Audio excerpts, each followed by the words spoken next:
Editor at the Foundation for Economic Education and Washington Examiner contributor Brad Polumbo. Brad, thanks for joining us this morning. So this is an interesting angle that doesn't get talked about enough. Talk a little bit about the impact on young people, teenagers getting that first job in particular. Yeah, absolutely. So a $15 minimum wage is about feel-good policy, not sound economics, because not only do the economics and the research show consistent job losses from minimum wage hikes, but they show those job losses concentrated among women, among minorities, and among teenagers. You know, my first job was at a Subway making sandwiches, and I was unreasonably hungry and kind of lazy teenager as a 17-year-old. I never would have gotten that job and gotten started in the workforce if they had to pay me $15 an hour for that. I was not producing that in value. So it's kids like me at that time that would never get started, and it would hurt them in the long run.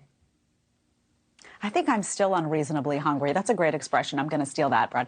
But let's take a look at the impact of a $15 minimum wage. We'll put that on the screen for folks at home, too. 1.4 million jobs lost, 900,000 Americans lifted out of poverty, $54 billion added to the nation's deficit. So I want to play devil's advocate for a second. What about that second number, that 900,000 lifted out of poverty? What do you say to that and to people who say, listen, we have to force this $15 minimum wage because making below that just isn't sustainable. People just can't survive on less.